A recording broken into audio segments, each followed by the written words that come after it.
2ல சுக்கிரன் சூரியன் இருக்கிறது கன்ஃபார்மா பொருளாதாரத்துல அதிகமா கொடுக்கும்.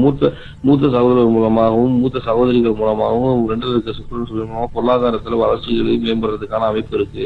இருந்து அந்த சண்டை சச்சரவெல்லாம் குறைஞ்சு கை கூடுங்க. இந்த மாதம் தனுசு ராசிக்கு மிக மிக மிக யோகமான மாசமா அமையுங்க. அதுவும் இந்த திருமணத்துக்காக காத்திருக்கவங்க, குழந்தை பேருக்காக காத்திருக்கவங்களுக்கு மிக சிறந்த மாசமா இருக்குங்க. தை மாசம் தனுசு ராசி நேயர்கள் முக்கியமா உஷாரா இருக்க வேண்டியது பூர்வீக சம்பந்தப்பட்ட பிரச்சனைகள், தந்தை வழி சொத்துக்கள்ல இருக்க பிரச்சனைகள்ல ரொம்ப உஷாரா இருக்கணுங்க. அதே மாதிரி கோர்ட்டு கேஸ் வழக்கு நடந்துருந்ததுன்னா அதுல வெற்றி அடைகிறதுக்கான வாய்ப்பு அதிகமாவே இருக்கு. ஒன்றும் பயப்பட வேணாம். 11க்குரிய 2ஆம் இடத்துல இருக்கிறதுனால வாதாடி ஜெயிக்கிற அமைப்பு நல்லாவே இருக்குங்க. அதுவும் இல்லாம செவ்வாய் புதன் எல்லாமே பரிவர்த்தனை 2ஆம் இடத்துக்கு போறதுனால கொஞ்சம் பேச்சை குறைச்சுக்கணுங்க. பேச்சை குறைச்சு வெற்றி பெறலாம் கன்ஃபார்மா. பேச்சு மூலமா சின்ன சின்ன பிரச்சனைகள் வரும், விலகும். ஏன்னா 6ஆம் அதிபதி 2ல, 9ஆம் அதிபதி 2ல, 11 எல்லாமே 2ஆம் இடத்துக்கு வருது. 7ஆம் அதிபதி 2ல வரனால பேச்சை மட்டும், பாதகாதிபதி 2க்கு வராது. இந்த பேச்சை மட்டும் கொஞ்சம் குறைச்சிக்கிட்டீங்கன்னா இந்த மாசம் உங்களுக்கு சிறந்த மாசமா அமையுங்க.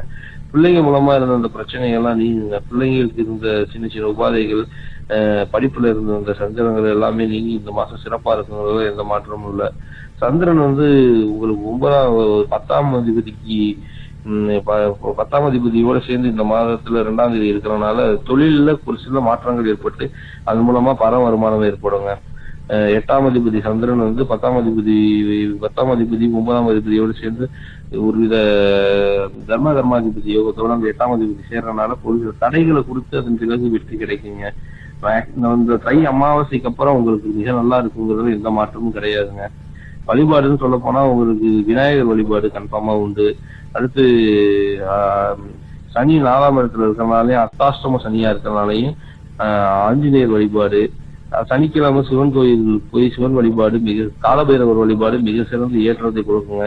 ராசி அதிபதி வக்ரமா இருந்து பாக்குறதுனால கொஞ்சம் அலைச்சல், ஆரோக்கிய குறைபாடு ஏற்படுங்க. மித்தபடி வேற எதுவும் பிரச்சனை இல்லை. சின்ன சின்ன பிரச்சனைகள் தான், தலைகுத்தல், வாந்தி வருதல், இது போன்ற சின்ன சின்ன அமைப்புகள்ல தான் பிரச்சனை ஏற்படும். அதுவும் தலை சம்பந்தப்பட்ட பிரச்சனைகள், கழுத்து சம்பந்தப்பட்ட பிரச்சனைகள் இருக்கவங்களுக்கு இந்த மாசம் முடிவுல தான் தீர்வு காணுங்க. ஏன்னா குரு வக்ரமா இருக்கனால இந்த மாசத்துல கொஞ்சம் உடல் உபாதைகள்ல கவனம் செலுத்துறது ரொம்ப நல்லது. அடுத்து தொடை சம்பந்தப்பட்ட இடங்கள்ல சின்ன சின்ன காயங்கள் ஏற்பட்டு சரியாகுங்க. அது முட்டி வலி, கால் வலி இந்த போன்ற விஷயங்கள் லைட்டா ஏற்பட்டு சரியாயிருங்க. இந்த மாசத்துல இந்த மாசம் நீங்க பேச்சை குறைச்சிட்டு செயல்பாடுல அதிகமா செயல்படுறது நல்லது.